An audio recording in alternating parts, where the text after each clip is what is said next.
Bonjour, bonsoir à tous et bienvenue dans cette vidéo où on va parler budget, Jet et Darmanin, qui n'est pas du tout d'extrême droite et d'ailleurs, on en a la preuve.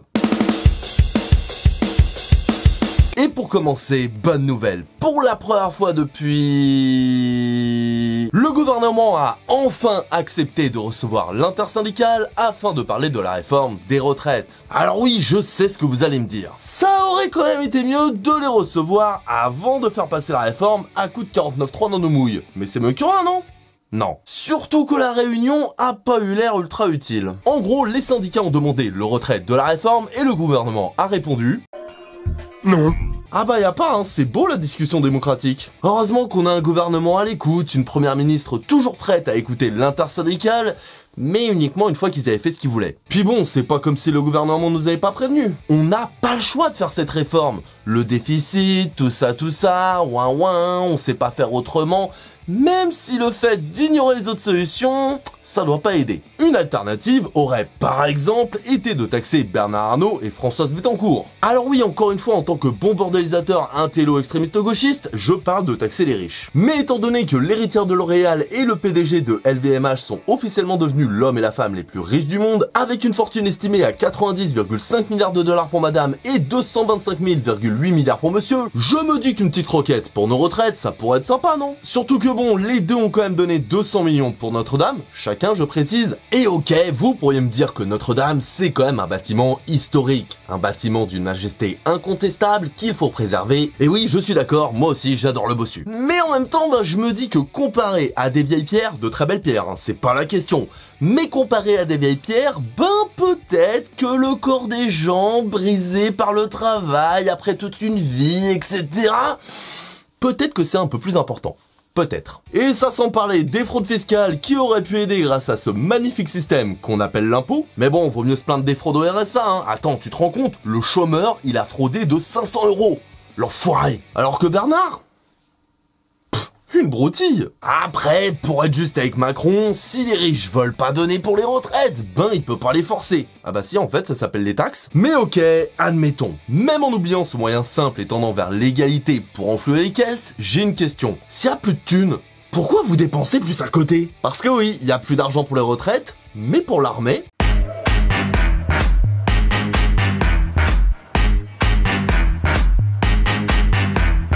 Et oui, le budget de l'armée va augmenter de 3,1 milliards d'euros en 2024, puis de 3 milliards d'euros par an de 2025 à 2027, avant d'augmenter de 4,3 milliards de dollars par an à partir de 2028. En gros, même quand le mec il sera cassé, il continuera à renflouer l'armée. Ok. Et effectivement, quand t'additionnes tout ça, ça fait un bon paquet mine de rien. Une décision que le gouvernement justifiera par les bons technologiques ultra coûteux et le contexte géopolitique en cours. Bon alors ok, si tu veux, pourquoi pas, mais j'ai une question. Le taux de mortalité avant 64 ans, on s'en fout? Les travailleurs et les travailleuses, oui, appelez-moi Arlette, qui triment toute leur vie, on s'en fout? Non, parce que là, c'est quand même 413 milliards d'euros en 7 ans pour l'armée, soit bien plus que ce que le gouvernement annonce comme déficit pour les retraites. Mais tout ça, on s'en fout? On m'en bat les couilles, frère. Ah ok. Mais allez, comme je suis généreux, je vais vous donner un autre conseil pour gagner des thunes. Ne plus faire autant appel à des cabinets de conseil. Non, parce que 2,5 milliards d'euros pour des conseils, un chiffre en hausse de 329% par rapport à 2015, et ce d'après l'OBS, c'est quand même pas mal. J'espère au moins que c'est des bons conseils. Et apparemment même pas. Mais bon, bizarrement, quand on apprend qu'une dizaine de consultants de McKinsey ont participé à la campagne d'Emmanuel Macron en 2017, et ce de manière active, voire inclusive, et ce bien évidemment sans être facturé ni déclaré, et bizarrement, je comprends mieux le délire de Macron avec les cabinets de conseil. Entre potes, on se donne des coups de main. Et d'ailleurs, en ce qui concerne la relation McKinsey-Macron, je vous conseille fortement l'excellente vidéo du fils de pub sur le sujet. C'est super bien produit et aussi drôle qu'intéressant si vous voulez plus de détails. Mais mis à part ça et quelques autres trucs, non, je vois vraiment pas comment ils auraient pu trouver l'argent pour leur retraite, hein. Ouh, il ferait pas chaud en ce moment? Ah bah si, comme l'été dernier, et puis comme cet hiver, et puis comme ce qui semble s'annoncer petit à petit comme devenant une normalité, bref, une petite ambiance furéraude. Mais bon, le réchauffement climatique, la pollution, tout ça, qu'est-ce que tu veux y faire hein? Interdire les jets privés? C'est non. Ben non, ça sert à rien. C'est en tout cas ce qui semble être l'avis de Christophe Béchu, le ministre de la Transition écologique. Et bah oui, évidemment, 1% de la population mondiale, donc les riches, sont responsables de 50% de la pollution dans le monde. Mais on va pas leur interdire leur joujou aux pauvres bébés quand même. Béchu l'a dit, c'est seulement 400 millions de tonnes de gaz à effet de serre en France, alors YOLO. Puis surtout, c'est quand même vachement utile, je veux dire, ils bossent, ils ont des rendez-vous, tout ça. Comment tu voudrais qu'ils fassent sinon? Un appel vidéo? Mais c'est pour les bouseux tout ça enfin. Puis bon, c'est pas comme si en plus ils abusaient hein. Est-ce que vous êtes favorable à l'interdiction des vols en jet privé en France? Non. Ah, bon bah au moins le gouvernement il essaye. Ils ont quand même demandé aux entreprises de ne pas mettre la clim avant 26 degrés cet été et de ne pas aller à plus de 110 sur l'autoroute pour tout le monde. Vous voyez bien qu'ils font des efforts. Et en plus on a bien vu à quel point les grands patrons ils écoutaient quand on leur demande gentiment. C'est quand même des gens raisonnables. Et puis si Béchu le dit, c'est que la pollution des riches ça doit pas être si grave que ça. Je veux dire, il est quand même ministre de la transition écologique. Après, juste pour être sûr... Et donc, bienvenue dans ce nouveau quiz, et d'ailleurs, si vous avez un nom, n'hésitez pas, parce que j'avoue que je sèche. Mais bref, première question. Selon un rapport de l'ONG qui s'affiche ici, parce que je vais pas le prononcer, parce que j'ai quand même un accent bien merdique, de 1988 à 2015, combien d'entreprises seraient responsables de 71% du gaz à effet de serre? 12 entreprises? 1200 entreprises? 100 entreprises? Ou alors, je m'en fous, et si t'es pas content, t'as qu'à vivre dans la brousse. Et non, malheureusement, la bonne réponse était 100. 100 entreprises qui seraient à l'origine de 71% des émissions de carbone dans le monde, avec un bonus pour les 25 premières firmes du classement responsables de la moitié des émissions globales. La classe! On est parti, deuxième question. En mai 2020, donc en un mois et uniquement avec son jet privé, combien d'années d'un Français moyen Bernard Arnault a-t-il consommé? 50 ans? 17 ans? 8 ans? T'es juste jaloux parce que t'as pas de jet. Et non, malheureusement, la bonne réponse était bel et bien 17 ans, presque une majorité en France, dis donc. Ce qui veut dire que Bernard Arnault, en un seul mois et juste avec son jet, va polluer autant qu'un Français moyen en 17 ans de vie. Mais apparemment, selon notre ministre, ce n'est pas les jets le problème. Après, nous ne sommes pas ministre de la transition écologique. Question suivante. Et allez, courage, vous allez y arriver. Dernière question. En faisant un trajet Paris-Nice en jet privé, combien de fois le jet va-t-il polluer de plus que le même trajet en train? 1000 fois plus? 2 fois plus? 250 fois plus? Arrête de nous faire chier, lui au moins il a réussi, t'avais qu'à mieux bosser.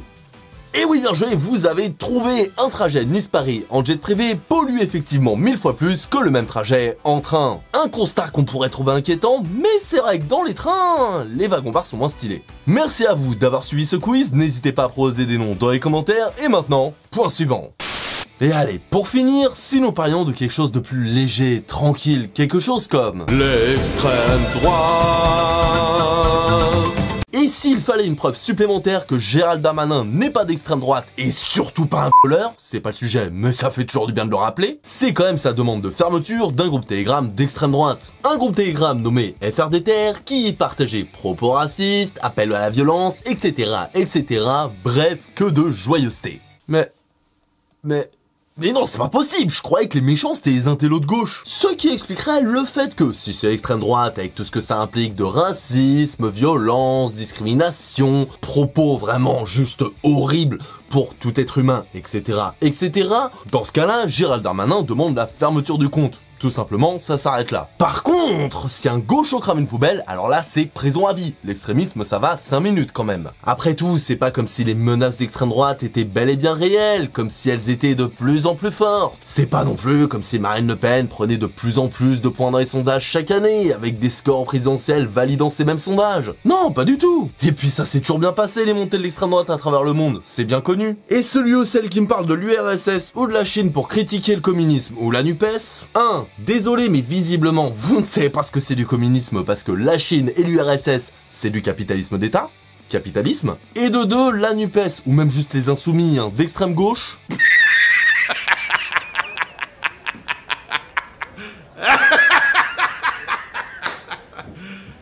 You serious? Ok, Mélenchon, c'est juste plus ou moins le même programme que Mitterrand en 80. Le programme des Insoumis, globalement, n'est pas aussi radical que ce que veulent vous faire croire les commentateurs, hein. Réveillez-vous, on vous manipule, hein. Ouvrez les yeux, les moutons, là. Une hausse du SMIC de 100 balles, pas de grand plan de nationalisation, pas de remise en cause fondamentale du capitalisme. Le programme de la NUPES, c'est un programme qui est réformiste. De gauche, certes, mais c'est pas non plus le NPA. Les écolos et les socialistes, ben c'est des écolos et des socialistes, quoi, avec tout ce que ça implique de nuances, donc il y a de tout. Mais pas vraiment des extrêmes, on est bien d'accord, je pense. Et niveau parti communiste, on a quand même Fabien Roussel, le chef du PCF, qui dit que la NUPES s'est dépassée et qu'il faut élargir au-delà de cette base avec plus de gauche, à savoir jusqu'à Bernard Cazeneuve. Bernard Cazeneuve qui était ministre sous Hollande, hein, donc niveau gauche, on n'est pas sur de l'extrême. Et en plus, Roussel, il est pote avec Darmanin. Mais oui, si tu veux, la NUPES, c'est d'extrême gauche. Mais bref, après cet aparté, revenons au sujet de base, et donc la fermeture de ce groupe Telegram d'extrême droite montre bien que Darmanin, eh ben il est pas d'extrême droite, il est gentil. C'est pas comme s'il avait sous-entendu qu'il pouvait toucher aux subventions de la Ligue des droits de l'homme. Pas du tout. Non, plus sérieusement, Darmanin est de plus en plus inquiétant. Parce qu'au-delà de ses propos d'une violence insupportable, au-delà des mensonges, au-delà de reprendre les termes de l'extrême droite, au point de dire que Marine Le Pen est molle, molle, eh bien Gérald Darmanin, il commence à vraiment trop prendre ses aises. Ses ambitions sont de moins en moins cachées, et à titre personnel, il me fait quand même vachement penser à un autre ministre de l'Intérieur aux dents longues. Même Castaner l'accuse d'utiliser son ministère pour ses propres ambitions. Ok, il a peut-être le seum parce que c'est Darmanin qui lui a pris sa place, mais au-delà de ça, ils font partie du même camp. Il y a bien un truc qui va pas. C'est un homme violent, dangereux, raciste, qu'il ne faut pas sous-estimer, et surtout pas dans les années à venir. Mais par contre, c'est sûrement pas un sale gueuleur. Mais sinon, tout va très bien. Alors maintenant, à savoir si Darmanin est de droite ou de gauche, ce qui est sûr, c'est que c'est pas un intellectuel extrémiste. Allez, salut. Tout va bien.